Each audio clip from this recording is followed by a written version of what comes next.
By the way, everything wasn't always problematic.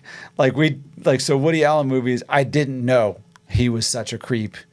You know, I mean, I was also younger and didn't realize that he had been marrying his own daughter or whatever. Yeah. Oh, wow. Cosby was one of my great influences. Yeah. We didn't know he was a creep yet. Yeah, so yeah. like pretty much every influence I ever had was like, I've turned out like, Hulk Hogan, loved him. And then you go, oh, okay.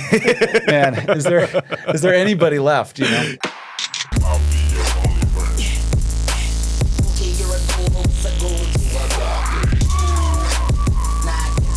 Always be friends forever. Yeah. Welcome to Your Only Friends, where friendship is first and comedy is always. I'm your host, Jared Dykas. This is a reminder, we are your only friends. Welcome to episode 21. We have a very special guest, a national touring comedian from New York City. He's headlining this weekend at Sunshine City Comedy Club.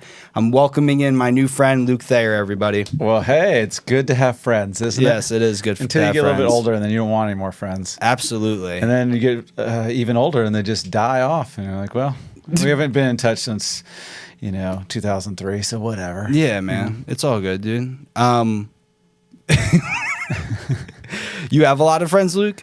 I do have a lot. Well, there's different categories of friends. in this Okay. world, right? You already know this. Like, you've got best friends, good friends. You've got acquaintances. Mm-hmm. Then you got people that call you a friend, and you're like, I don't remember you. Exactly. So there's all sorts of tiers to this system. So sure, I've got lots of friends that fall under that umbrella. What would you call the friend that you don't remember, but they remember you? What would you categorize? I would call them a stranger. A stranger? Yeah. That's because there are a few people like that. A couple people, I'm a little older than you. And so I have gone through this process of people change in their appearance over time. Yes. So there are people that have come up to me and said, "Hey, Luke, it's good to see you," or we went to high school together, and I'm like, I don't know who this old guy is. I have no clue. So I'm show business, so I know how to like pretend. Show business. I'm like, oh, it's good to see you. And real big, strong emphasis on you. Yeah. Just, I never say the name. But that happens just in general. You probably have it in different businesses too, but in comedy, show business, somebody will say, "Hey, good to see you," and I just always pretend. Yeah. I'm always like, "Oh, it's good to see you too." Sometimes it's the reverse. Sometimes I'm like, "Hey, good to see you," and you can see in their eyes That like, they don't know. Yeah, and good to see you. I had this happen this week. I play basketball every week, and there was a guy that I didn't recognize at all. And he was like, "Bro, it's good to see you, man. Oh it's my good to see you God. back, brother." And I'm like, I said the same, "Man, good to see you." And I'm like, I have no clue who this person is. Like, did we play at some point in our lives together? I have no idea. But you're not interested in like diving deeper and being like, "Hey, how do you know me?" out of curiosity. Boy, I'm generally a very curious person, but when it comes to interpersonal relationships like that, I think I'm much more of an introvert that I'm like, I immediately think I start to pull away emotionally, and where I'm kind of like, since I don't know you, I almost want to just leave the conversation. Yeah, you're just cutting the cord. Yeah. So, I try to be very polite, kind, and loving towards people, but that doesn't necessarily mean I'm ready to connect. Yes. On that level. And sometimes I'm just like, maybe there's also a little slight embarrassment of like, I don't know why I don't know you. Yeah. Do I have some early onset something? Yeah. Are you my landlord? Yeah. And I've known you for 15 do I years. owe you money? Yeah. Do I owe you money? I like how you pointed out you are older than me. I'd like to point out that you've been doing stand-up for almost the amount of years that I've been alive. Yeah. That's pretty fucking impressive. And I'm kind of curious, like, what got you into doing stand-up, all those years ago? Like, what was the origin story for you?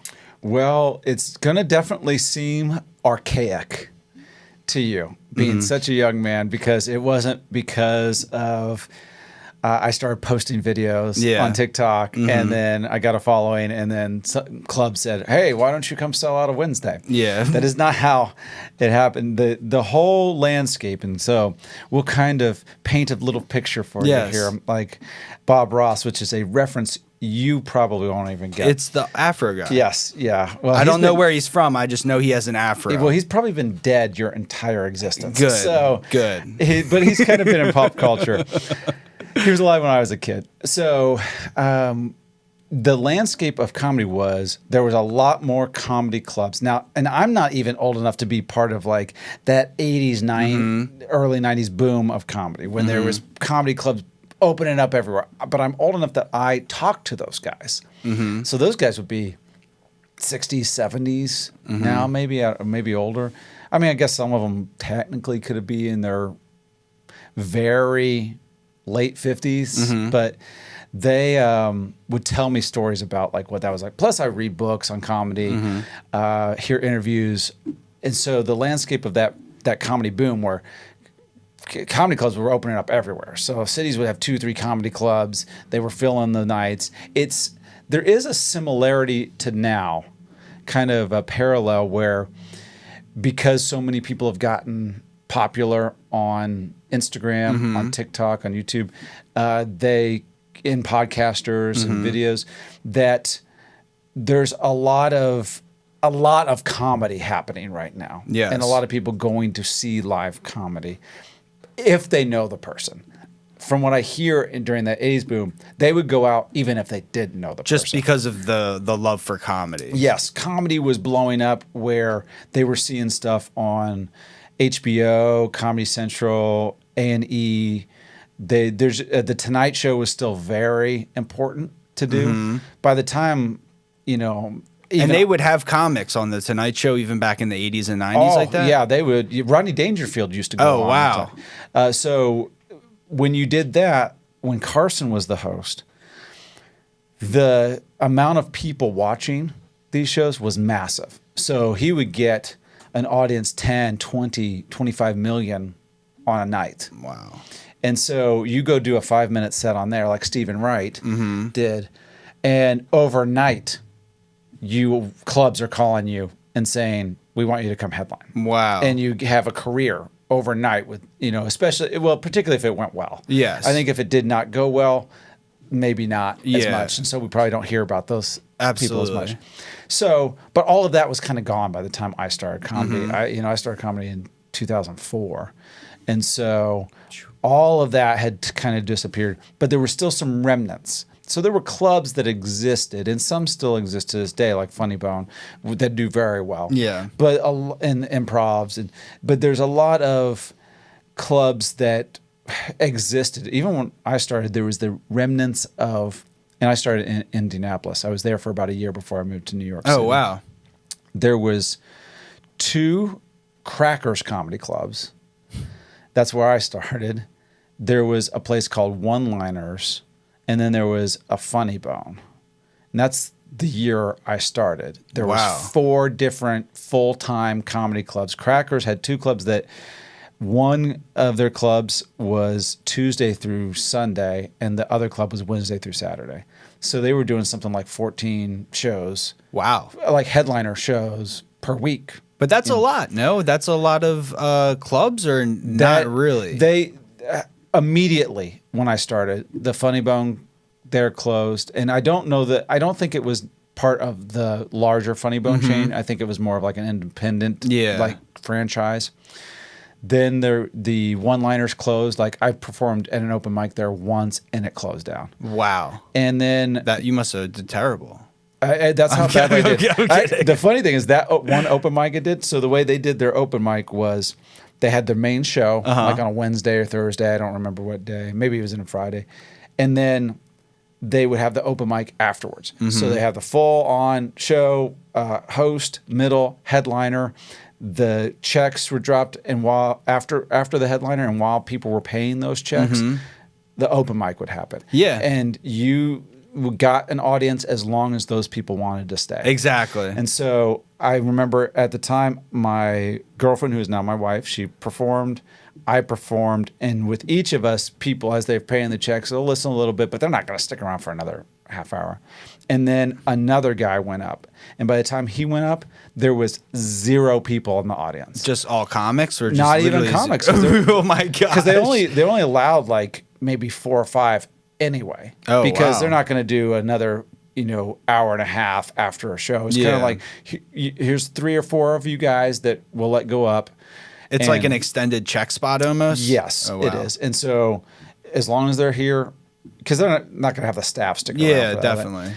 And so he got up, and so I thought, well, okay, my wife did fine, I did fine, for these few people, but they just didn't want to stick around anymore. Mm-hmm. But that guy, I remember his name too, but I won't say it. I don't know if he's still around. He was older than us by 20 years at least. And so he goes up, and he still performed for literally nobody. And it's probably one of the saddest things I've ever seen in comedy. And to have that happen a year in, not even a year, I probably was like 3 months into comedy, to see that, it was so depressing to watch. Because here's a man he had to be at least in his 40s, he might have been in his 50s, perform for a completely empty room. Because the way they had us, they didn't even have us sitting there, because the comics had to stand off to the side. So he's performing to empty tables. And I was like, why even do that? And so I think that there is something in comics that, Mike Birbiglia talks about having a healthy sense of delusion, but I think there's a real unhealthy sense of delusion in a lot of comics to see that kind of thing. And so, that's the one time I did it there. And then it went out of business maybe a couple weeks later. Oh, man. It was something like, by the time the next month that I would have been on or whatever, it had already shut down. Oh, man. And so now there's like 3 clubs. Now then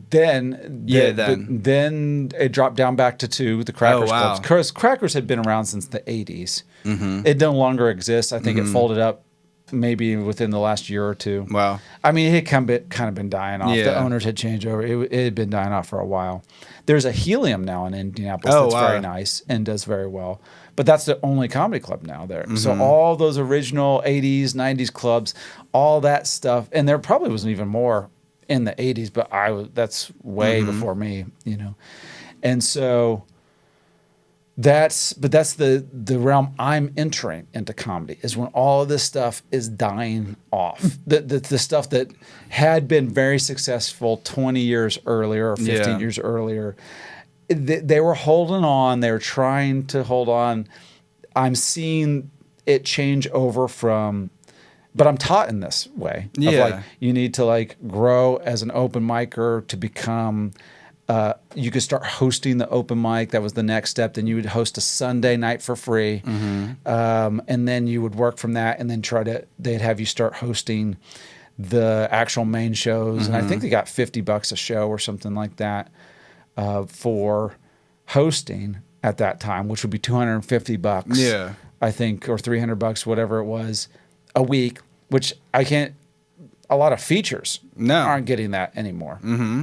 And so, and then the feature was probably $500, $600, $700 for the week. It probably was at least $100 a show. And then the headliner was getting, minimum probably at that time $1,200. Wow, maybe more. Well, definitely more if it was a big name and they were selling out. There were sellout bonuses, all that. So I'm seeing all of that. That's when I start, and so that's kind of what I was trained in. And then I moved to New York a year in. I had just gotten to the place that I was hosting some of the Sunday nights for free. And I had not gotten to host a full week yet. But what about that was attractive to you? Like, what about that was like, ooh, okay, I'm seeing this guy just go up there and bomb in front of nobody. Like... Well, I'd already entered comedy, so at that point I was already feet first in. So that was not attractive. If that had been the first experience I ever saw comedy, I'd be like, nobody should ever do this. Yeah. But why was it something, or maybe at the time you didn't know you would be doing it? Did you know at that time, maybe like a year in, that you would be doing this for as long as you have been doing it? I knew. So I'll back up 2 steps here to kind of let you know when I knew I'm in for this. So I my friend that I went to high school with, I've known him since elementary school. We went to high school together. He was my senior year roommate in college. After I think we had graduated already, and his sister, older sister, I think she's 5-6 years older than us, was doing open mic comedy in Indianapolis. Up to that point, it never occurred to me that I could do this. I had seen Jim Gaffigan live, and it was the best show I've ever seen. This is when Jim Gaffigan hadn't blown up yet. I had seen a Comedy Central Presents, which is these half-hour shows of like actually really good comics. I wish they hadn't done away with it. I think that their business model changed a little bit, but like it was great. It was a great way to showcase these comics. And like Mitch Hedberg was one of the first, Wanda Sykes. Cook. So I saw this one, and the backdrop for Jim was a cornfield, and it mentions being from Indiana in that. And then I don't know if anybody even watches television anymore, but like on local, like on a cable station like Comedy Central, occasionally they would put in local commercials too.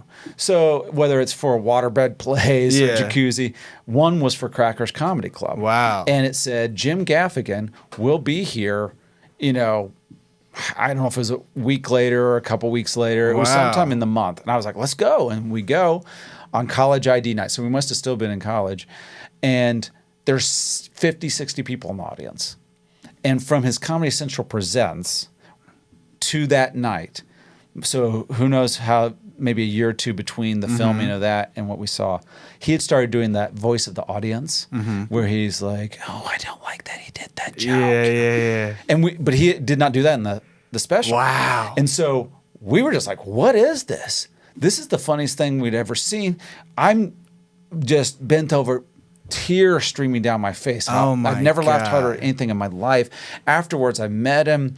I bought one of his CDs, which these were like homemade type CDs. He signed it. I bought it for $7. He was selling them for $10. I only had $7 left after we had the drinks, food, tickets. I only had $7 left in my pocket, and he sold it to me for that.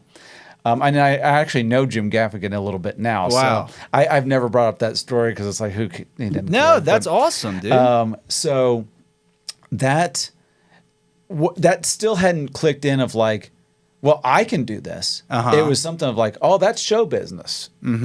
I could figure out. But when my friend's sister was doing these open mics, and we went and watched her because she, he had to bring it. Yeah, it's similar to Bringer System, but they just invited people to like, we'll give you free tickets so that we get some audience in here. So every open mic had 50 or 60 people, actual audience members, who would come see you perform. And we had to go watch one first, and I still remember one guy who I don't know who he is. I don't think he stuck with comedy, but I remember his joke. He had the blue washcloth. He goes, every guy has the blue washcloth that it's, starts on your face, you clean it, and then you clean your crack, and then you wring it out and you put it back, and the next day you just start on your face again. So it goes crack to face. And then we saw her, his sister, and she was, let's just say it was rough. It was rough. It didn't go particularly well.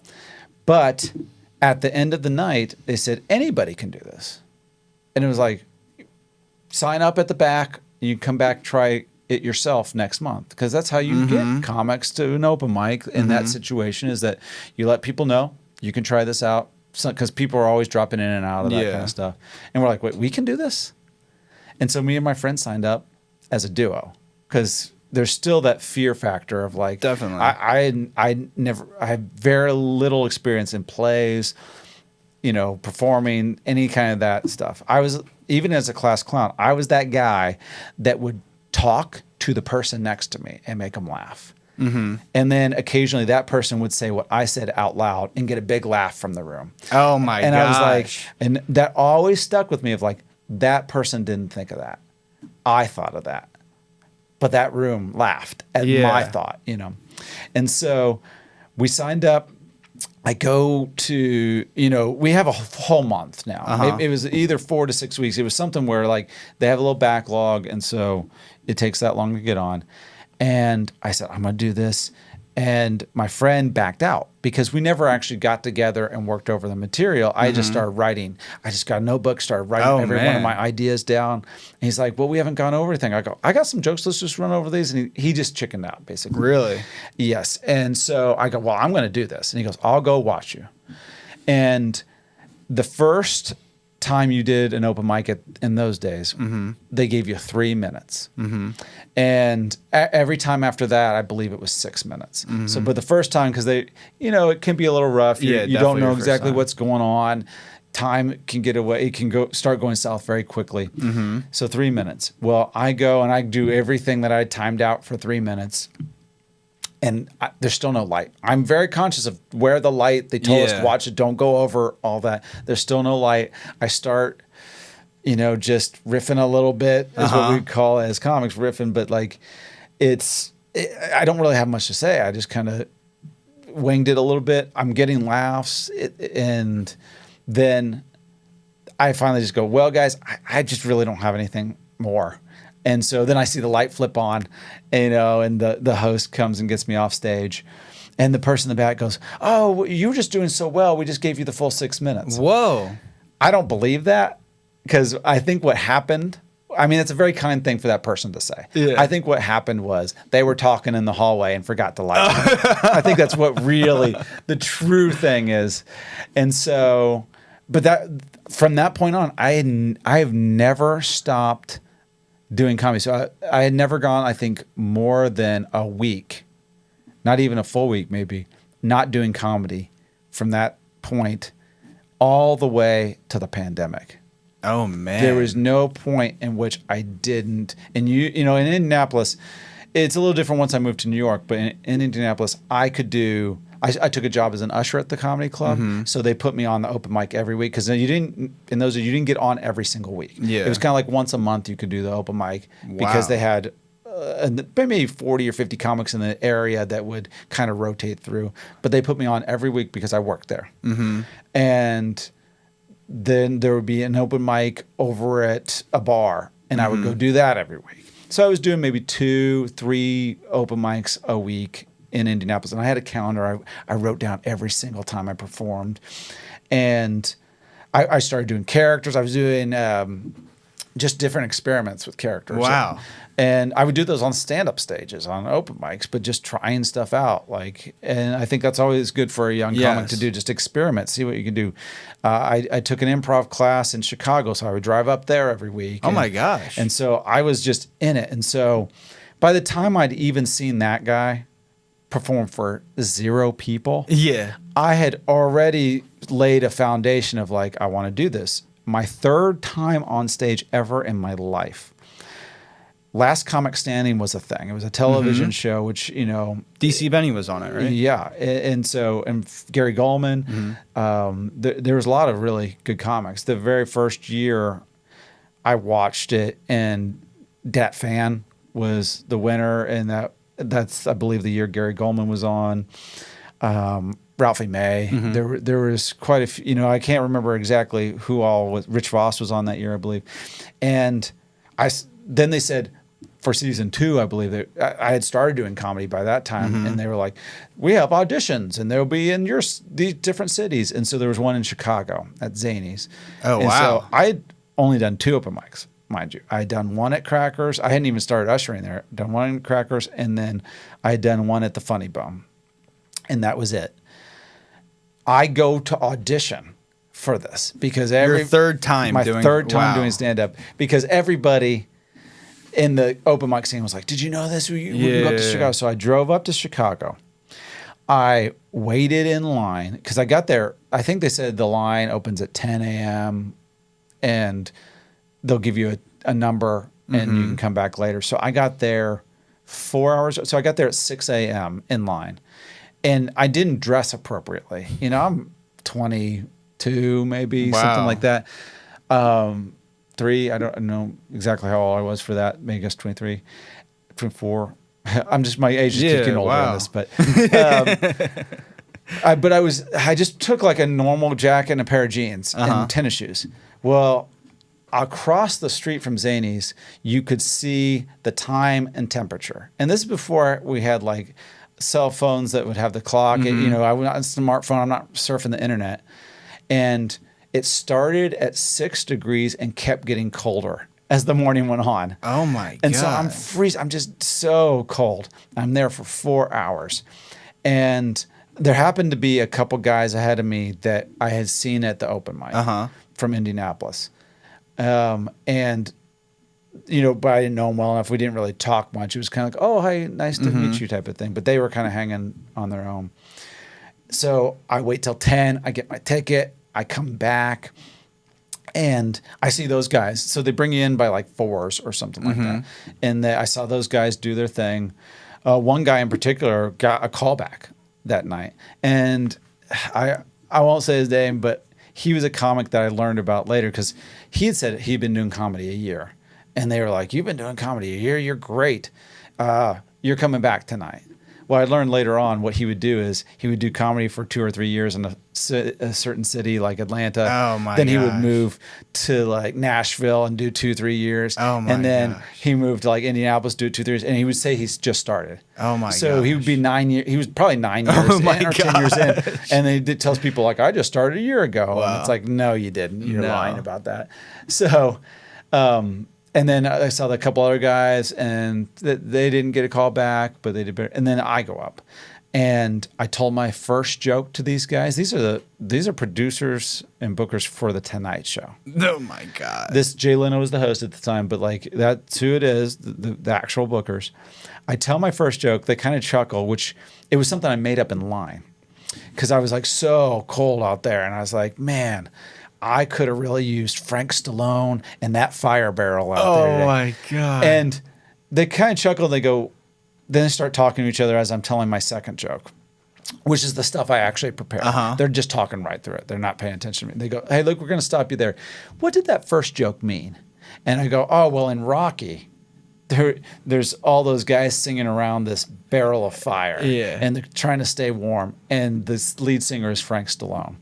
And they go, oh, okay, thanks. And then they, you know, I had to walk off, and they go, have fun with your friends. I go, oh, I actually don't even know those guys.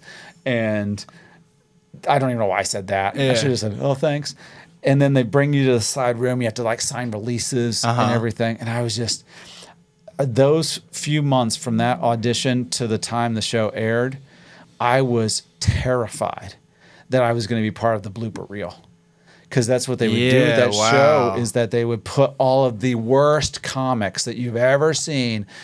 It's not even particularly how I would want to do a show. I don't really like the idea of exploiting people who aren't ready and making them look bad. Because it's like, you know, because a lot of people are crazy, or they'll edit stuff to make them look bad or whatever, because they want to show a contrast by like how hard comedy is and how good these people are we picked.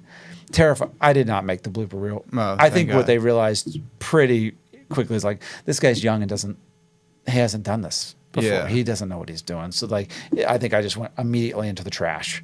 Wow. Which is the best thing that could have happened. I wouldn't want to be part of the blooper reel.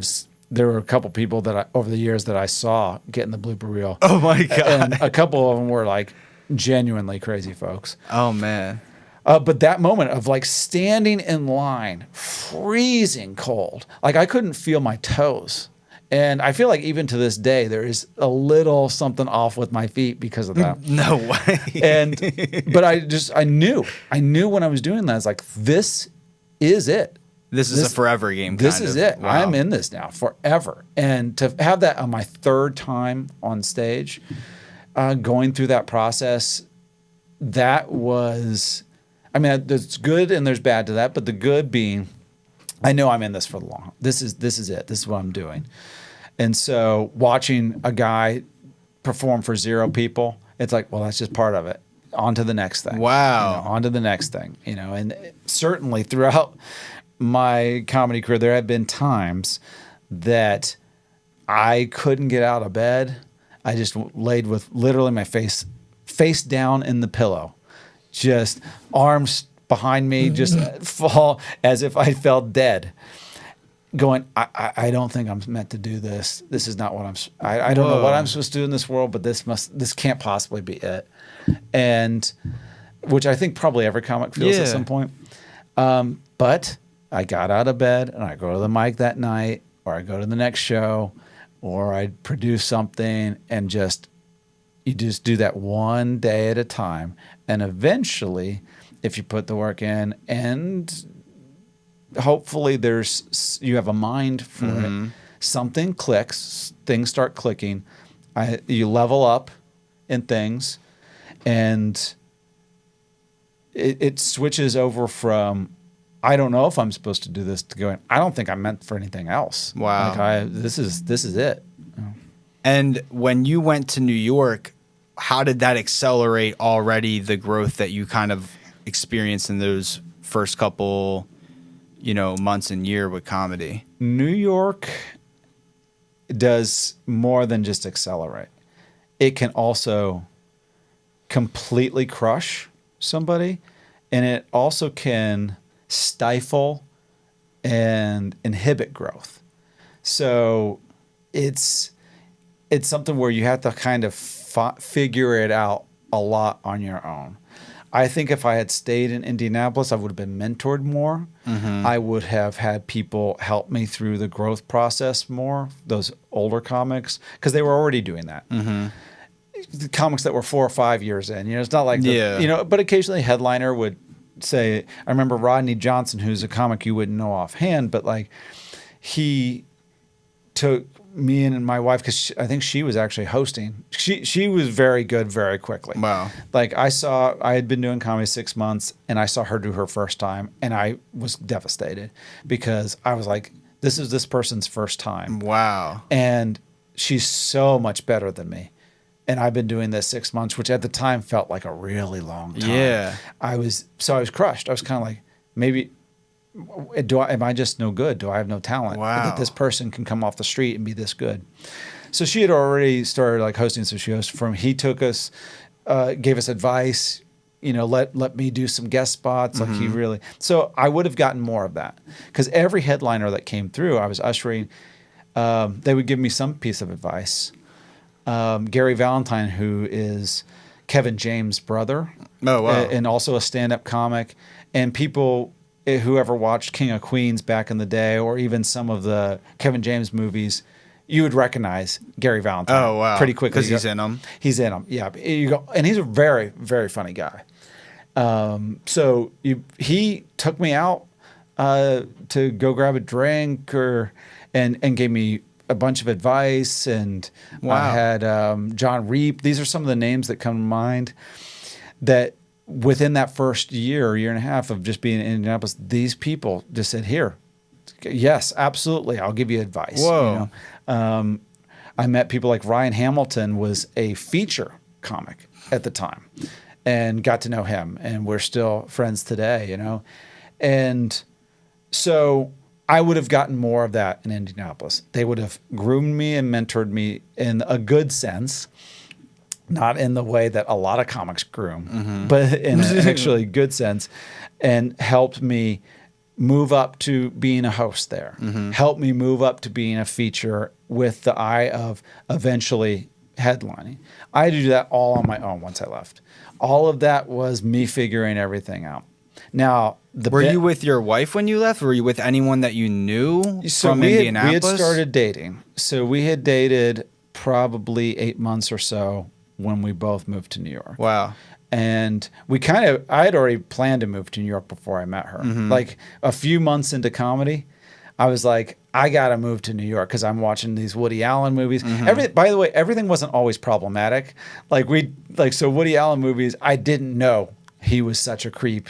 I was also younger and didn't realize that he had been marrying his own daughter or whatever. Yeah. Oh, wow. Cosby was one of my great influences. Yeah. We didn't know he was a creep yet. Yeah, so pretty much every influence I ever had was like, I've turned out like, Hulk Hogan, loved him. And you go, oh, okay. Man, is there anybody left, So that's the problem with like growing up in the 80s, 90s is that as a child in those days, everybody kept their private stuff very private, and then it all comes out. And so I once I moved to New York, and we had to try to figure out, I was going to open mics. Open mics all of a sudden were very different. Instead of being this thing where everybody invited friends and you give out free tickets and you pay for the room, you get 50, 60, 70 audience members that are not performing watching the comedy. It went from that to, it is me paying $5 and have to buy a drink to perform in front of 20 uninterested comics. Oh my gosh. That only cared about being on stage and putting in. I'm in my very first experience with any comedy club was New York Comedy Club, which was owned by somebody else at the time. It's owned by a different person now and has for quite a few years, but it was a real dump. And somehow my wife Abby and I got talked into doing a bringer show, which for audience members don't know, that's when it's not quite the same thing as asking your friends and giving them free tickets. It was, you are not allowed to perform unless you have 5, 6, 7 people that are coming and paying a ticket to get in, $20-$25 and buying 2 drinks. Yeah. And so we did that bringer and Abby went up and then I'm sitting there and they just keep going through names and I'm like, okay, I must be soon. And then they go, our final comic. And I'm like, I'm ready. And they called somebody else. Oh man. And I was like, went up to the guy, go, hey, what about me? Like I brought my friends and I'm on this. She goes, oh, I forgot. You can come next week and you don't have to bring anybody that time. And okay. And that's the only times I ever did a bringer show was I came back the next week, did my spot. And wow. Then, which I would advise younger comics don't get involved in that kind of system. I don't believe in the people that run those. I don't like, in general, I don't like it. I don't like making money off of comedy. I want to make it with comedy, if that makes any sense. There are people that run them in a more ethical way than some of those people, where they actually try to like make it a mentorship, and you have opportunity to grow and there's possibility of moving up on their shows where you don't have to bring people, but that's a little more rare. So I was having trouble fitting into New York. There's so many comics and there's also the best of the best. Yes. So when I went to move to New York, just was looking for a place. I flew out to just look for a place. I remember walking by the Comedy Cellar, and this is when the Comedy Cellar was more mythical, where everybody on the lineup was, it was people that you'd only see on television. Yeah. And so I walked by, and Dave Attell walks Oh up. my gosh. And I didn't say anything to him, but I was like, that's Dave Attell. And some frat dude walks out of the club and goes, bro, you were so funny, and like slapped him on the back. And Dave had this cigarette, and he just turned around, and I was like, oh, that's David Tell. And I'm like, I'm not talking to him, Oh my gosh. And so exactly what I pictured him to be. And the funny thing is, like, after all these years and having grown, I now know Dave a little bit, and so there are comics that I would have, there was a mythology about them that I've now gotten to be at least friendly with. We talk about the very beginning of like friends. We're at the very least acquaintances. That's good. And they know me, I know them. And so but that very quickly transformed into, wow, that's really cool, to, oh, wow, I don't know that I want to be doing these open mics forever. I'd ask to be on people's shows because in New York, there's a lot of produced shows. There was a lot of like showcases and whatnot. Pretty much every show there is a showcase show where you have 5 to 10 comics doing 5 to 15 minutes each. Yeah. Gotham used to do it where they would have a headliner. Caroline's, which doesn't exist anymore, used to do that where they would have headliner weekends and they'd be doing 45 to an hour. And those were always pretty big names. But there's no clubs that really do that anymore. So I couldn't even get people who produced the show. So like you're 2-3 years into comedy now, you would be producing a show. You'd have in a coffee shop, a bar, something like that. And I had been doing comedy a year and a half. I would email you and say, hey, I'd love to do your show. And I would get no response. No. I would go visit shows. I watch them, to try to get to know people. Make connections and whatnot. Yeah, and nothing, right? And so I probably 6 months into comedy or so, maybe that's not into comedy, into living in New York. I moved in August, probably the summertime of 06. I was like, I got to start my own show. So we were going to this church that had a coffee shop. I asked, can I start a show there? And we just kept it clean. It was a clean show. So the way we did it was we just told every comic that just do like you were going to do a Letterman set. Wow. If you're going to do the Tonight Show, you're going to do the Late Show, just do your 5 to 6 minutes, whatever the sets were. I think maybe we even did 10-minute sets because we wanted, but just do it like you were doing it on those. Some people still couldn't figure that out, but we did that for 10 years. Holy shit. And so, but that started creating opportunities where now people want to be on my show. I never believed in spot trading either. Like one of the things that was really early, from August to like June of that experience in New York, I already said, anybody that ever asks to do my show, I will put on the show. I can't guarantee when because, the list became like 50, 100 deep of people asking. And we ran at first it was like once a month. We eventually went to once a week because it was going well. Wow. But I'm putting on 4 comics a week. It just takes a long time. Yeah.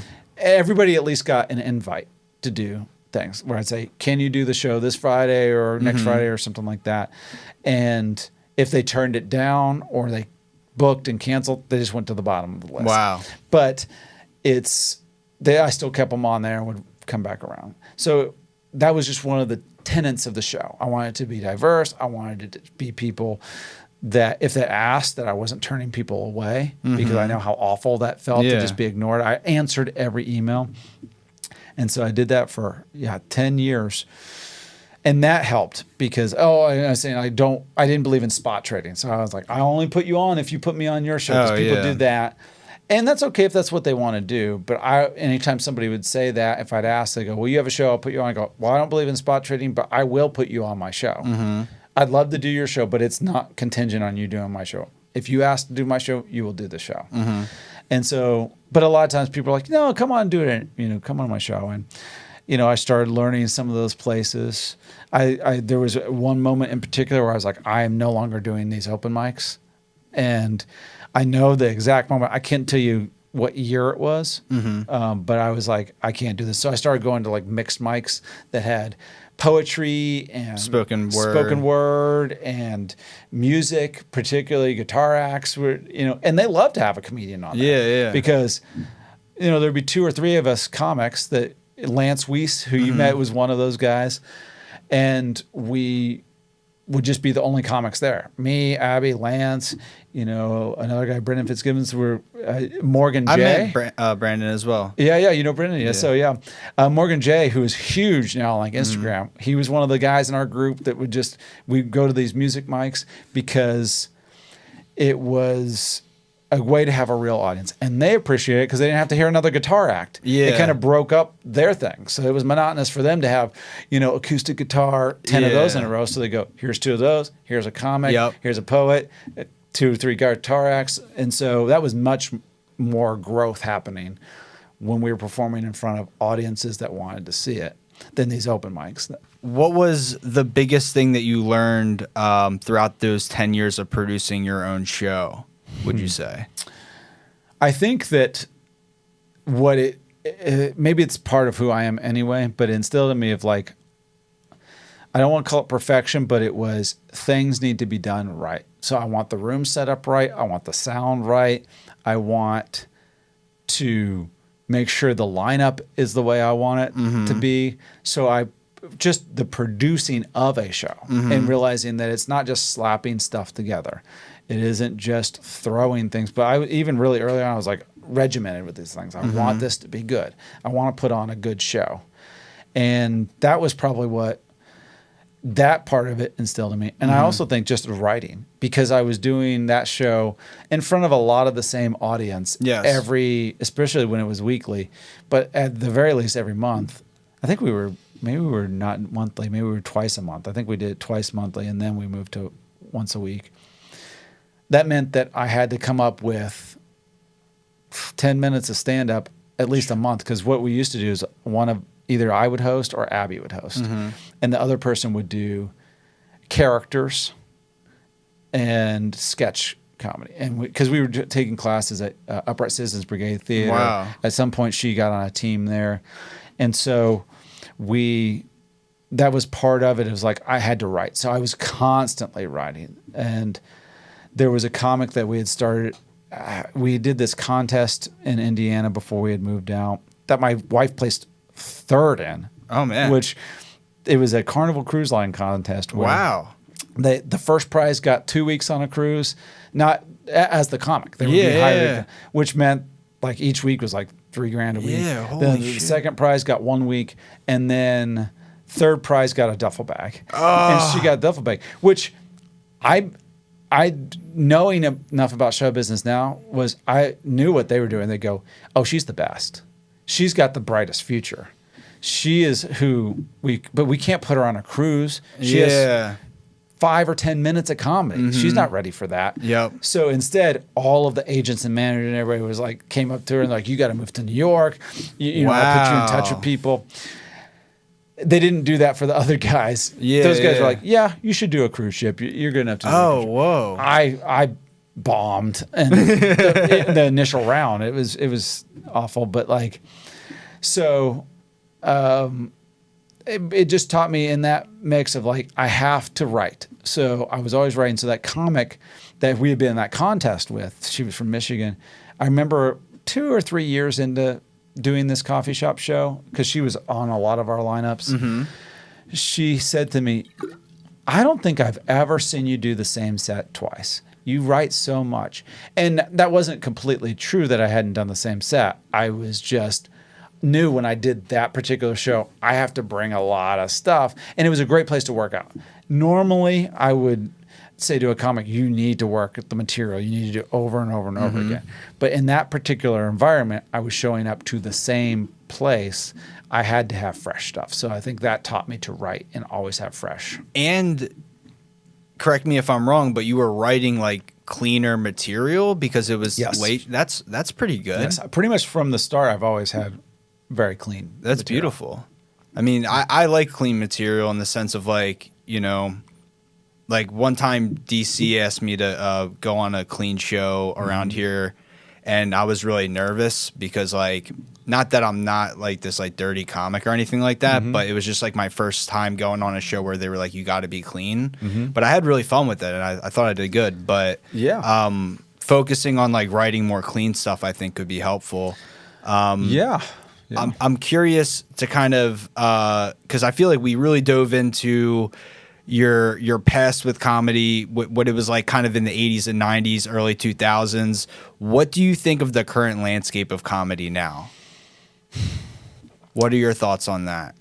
It's not the same thing that when I started in the mid 2000s.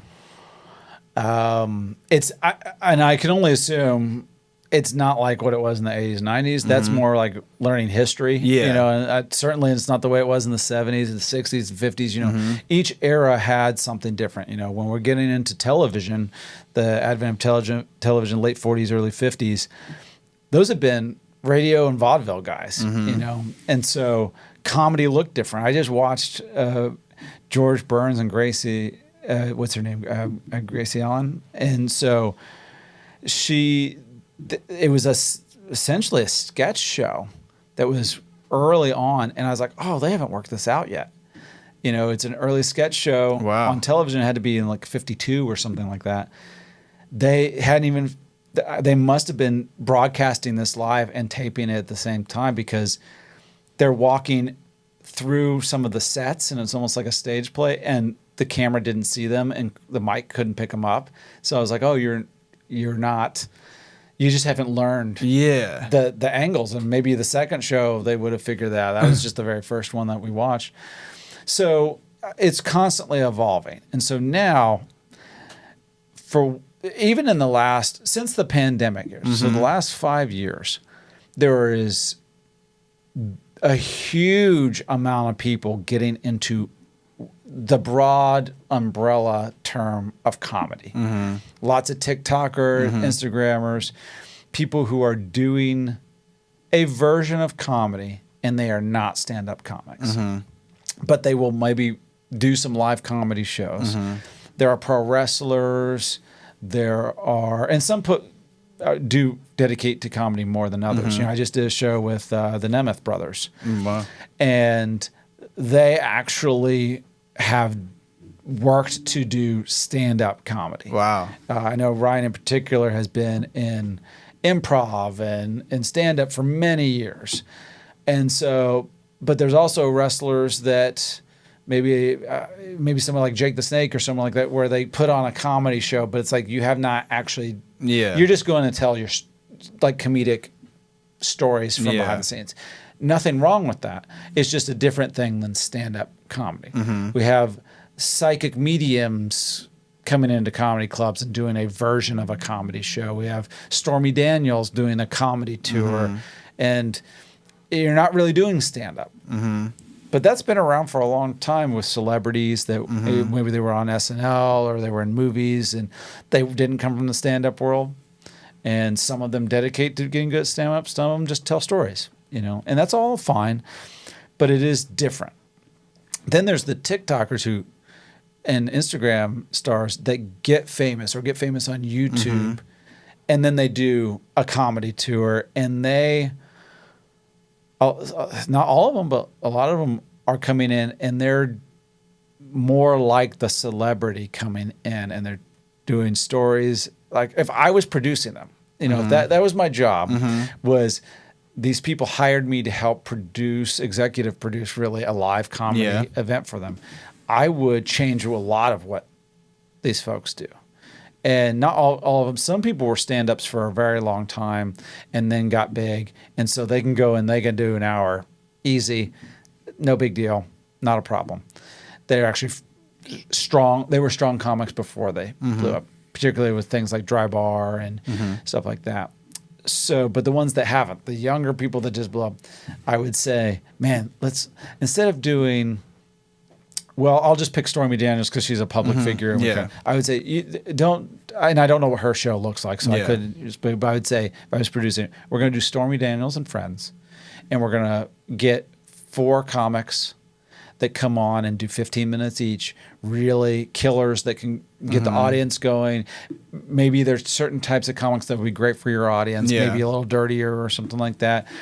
We'll have men, women, we'll have different races with those 4 and let them really get the audience rocking. And then have you come out and maybe you start first and do 20, 30 minutes and then come out at the end, do another 10 of questions or something like that. But it would be, and I'd have to see somebody's, are you doing stories? What are we doing here? And get a full 90-minute show where people walk away going, that really killed. But they really only saw Stormy for like 20 or 30 minutes. Yeah.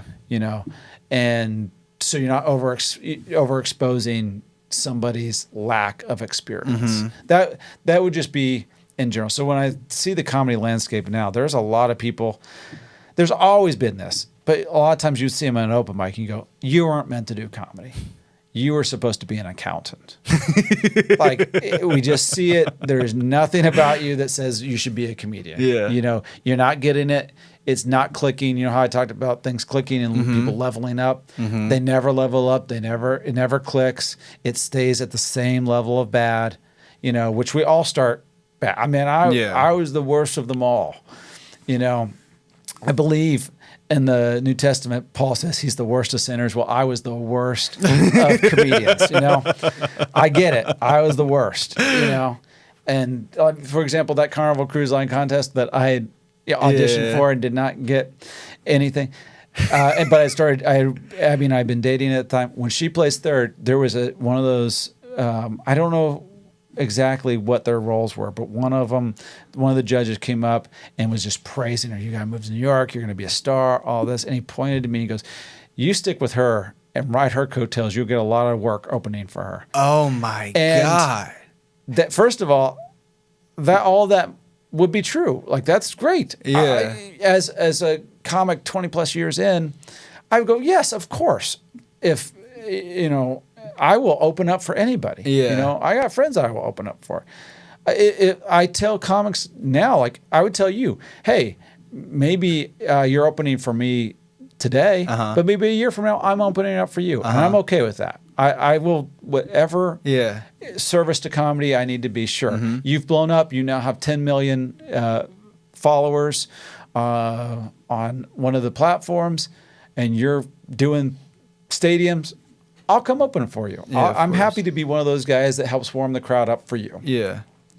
At that time, though, I've been doing comedy 6 months. It just sounds like, hey, you suck. Yeah. So make sure you stick with somebody that's good so that you can, But like I said, the worst of the worst at some point. So, but there are some of so we'll see certainly in clubs now, or we'll see even in the TikTok world. I'll just use TikTok as a shorthand for all the social media platforms.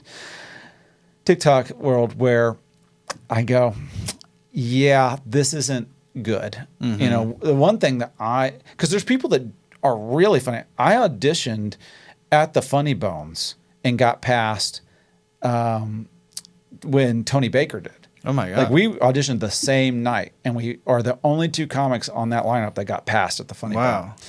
And now he's gigantic. He does Instagram, TikTok right. His Instagram, like he'll do videos where he might show something and then he's got his commentary. It's sharp. It's funny. Then there are people that there's a lot of this. It escapes me why people enjoy this, where you will just have somebody play a video and then they're just watching it and laughing at it. Yeah. And I go, you're just an audience member. Yeah. You're not a creator. It's like watching a Comedy Central special, and on a smaller box, you're just watching the audience laugh at it. And it's like, yeah, but the audience isn't the star. Yeah. Like, why? It's not even commentary. You're not even saying anything. All you're doing is going, oh. And I'm like, I don't get it. I truly don't get it. And there's a lot of stuff in comedy where I'm like, I don't get it. Maybe I'm too old, but I've seen good comedy and I don't get that, But again, if they want me to open up for them, sure, I will. But so that's kind of what I think, that it's wonderful that there is no barrier of entry, and it's horrific that there is no barrier of entry. Yep. Because there used to be a barrier of entry. You had to at least sign up at the open mic, and you had to go. And if you went over your light, they turned the mic off. Yep. There's nobody turning a mic off on anybody online. It's just all there. And so even I wish I had even started posting videos earlier. But I was trained for so many years, you don't put that stuff out. Yeah. You don't give it away for free, Andrew Schultz, who I also am friendly with, acquaintances with over the years, known him for a very long time. He was the first guy that I saw go, I'm posting a clip every day for a year. And a lot of us were like, for free? Like, you're just going to give it away? Oh my gosh. Like, we just it didn't click. That was probably groundbreaking, huh? Kind of at that time? Yeah. Wow. It just didn't click with me until much later. And like, even the pandemic, it's like, man, I wish 5 years ago during that pandemic time, I just chopped up like my album or special taping, just put clips out, because I think the landscape was so less saturated than it was even two or 3 years later, where I'm seeing people that are new, year and under, posting clips of themselves doing comedy. And not that it's getting huge traction, but it's now like, instead of 500 comics posting their clips, there's 500,000 people posting clips. And it's just hard to then break through the noise. Yeah. So I'll leave everyone with this, because I got to get to an open house, unfortunately, as well, which is such a bummer. I'm a year and a half, 2 years into comedy. I know you don't know me too well, but what Quit. would Is that what you want? Yeah, just quit. Should I just quit? Is there any advice you would give for me the next year? Something to like focus on, something to Find someone's coattails that you can ride and get a lot of work over. If I turned into that guy. You see your producer with the biceps? Yeah, fucking you know that he's got the following on Instagram. Yeah. He's a fitness influencer, I imagine. My advice is always work. And that was something I picked up from Jerry Seinfeld, who I would not even go on acquaintance level. Yeah. I have stranger level. I am certainly a stranger to him. Yeah. There's been a thing in the hallway of Gotham where he goes, "Oh, you got a Superman bag." That's about the extent of our talk. But it's something I picked up from him where he said all of these training grounds for comics, these type of courses, he goes, I would replace everything they say in all of those, and I just drop a banner and it says just work, and then I would say you are released. And that's what he imparted that knowledge through an interview to me. Not personally, but he imparted it to all of us. And that's what I would say to you is like work. And also, if you love it, if you really are passionate about it, and things will start clicking for you. It's inevitable if you're working that you're going to get better. Will you be the Dave Chappelle of your generation? And by that, I mean transphobic. No. But will you be like a generational company? There's no promises to that. I can't even promise that you'll have a giant career. But if you're passionate about it, you will get better. And there's nobody that's a year and a half in. I say that, my wife, within a year and a half, she was getting work and even featuring a little bit. But that's a different era and a different time, and she was particularly suited for a certain thing. That's actually a 1 in a million type of thing. Most of us, we just have to work and we have to put in the time. And if you work and put in the time and you're passionate about it, then something will start happening. Maybe that means that, 20 years from now, you are headlining, Sunshine City Comedy Club. Maybe it means that you're playing stadiums. Maybe you're playing what's the football stadium here? Raymond James? Yeah, Raymond James. Maybe you're doing that and you're selling out. Maybe you're doing that in 3 years from now. I don't know. But if you love it, it's kind of like I still play pickup basketball. Yep. I wouldn't have had an opportunity to play in the NBA in 20 years, right? But I love basketball. Yeah. So it's not about like, am I making a living off of basketball? It's like, man, I love doing it. Even though my body's breaking down, my knees are killing me, I still love just going out there and playing. So if you love it, and also if you ever find yourself where it's a completely empty room, don't go on stage. just say, not tonight, friends. Yeah. So thank you so much, Luke, for coming on, brother. I appreciate it. Where can people find you online? I am at Comedian Luke on everything. Perfect, TikTok, man. Instagram, YouTube, even my website is comedianluke.com. So everything there. Beautiful. Thank you guys so much for watching. This has been episode 21 of Your Only Friends. Feel free to like and subscribe and have a good rest of your day.